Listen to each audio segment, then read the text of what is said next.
Hello everyone, this is Alejandro Cremades, and today we're going to be talking about how pro-rata rights work.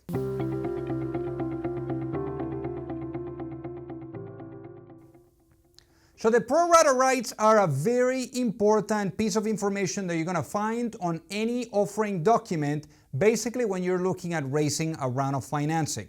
So today we're really going to be breaking it down for you so that you really understand inside and out what the pro-rata rights essentially are and how it could impact the way that you can raise money today or the way that you're thinking about raising money into the future, and also how investors use them to really perhaps maintain that equity ownership. So with that being said, let's get into it. So pro-rata essentially comes from the word Latin in proportion.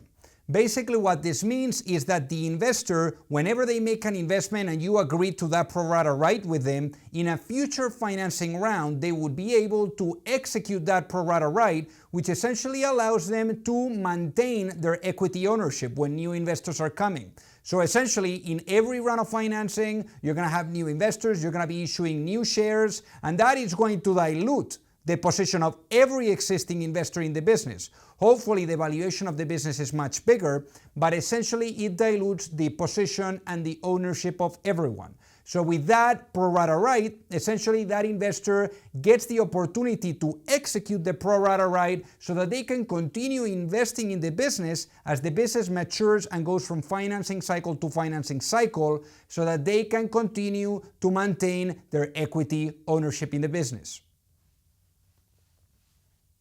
So in terms of asking the questions, do investors always activate their pro-rata rights? So the answer is no.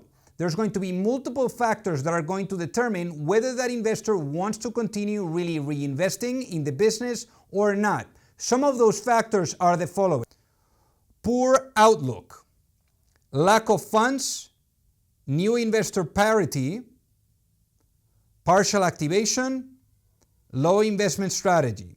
So essentially this is really going to determine whether they want to go forward or not, but essentially those are negative factors that are going to keep them away from really executing that pro-rata right.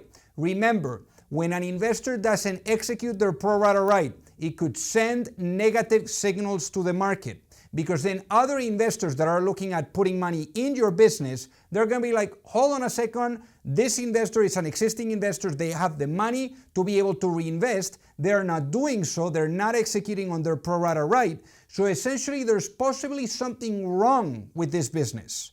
So that's why you always want to be careful with this, because not executing that pro-rata right from one of your existing investors could really put you literally in a very tough situation and perhaps even make your company go out of business if it runs out of money. So be very careful with those pro-rata rights. Can the pro-rata rights always be enforced? I mean, the question is really yes from a legal perspective, but no from a practicality perspective, because in many instances the founders actually persuade the investor from executing that pro-rata right, because maybe there could be greater scenarios, like a great investor coming in where they want to take a really big chunk of the business, and by the execution of that pro-rata right is really not allowing for that investor to come in. I mean, you've seen these great examples like Fred Wilson from Union Square Ventures. He's written several posts on this regard. And again, you're going to see founders that are really having those tough conversations with investors to really help them understand why it doesn't make sense for them to really execute the pro-rata right. So obviously, it's important to really differentiate when there is a potential positive outcome from not executing such pro-rata right from a negative outcome. And really that is whether there is already an existing investor lining up or not to really make that investment, to really give you that money. And that is going to determine whether or not it makes sense to go forward with the execution of the pro-rata right.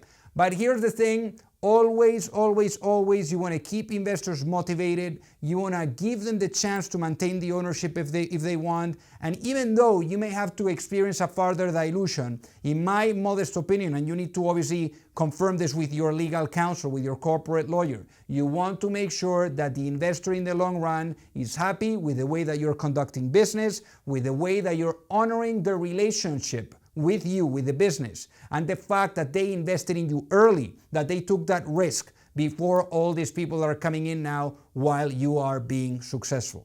So with that being said, I'd love to hear on the comment section below what has been your experience so far with Pro-Rata rights. Also like the video and subscribe to the channel so that you don't miss out on all the great videos that we're launching every week. And then take a look at the fundraising training, which is the program where we help entrepreneurs with everything related to fundraising from A to Z. There you'll find live Q&As, also templates, agreements, a community of entrepreneurs helping each other all over the world. And I think that you'll find tremendous value in it. So thank you so much for watching.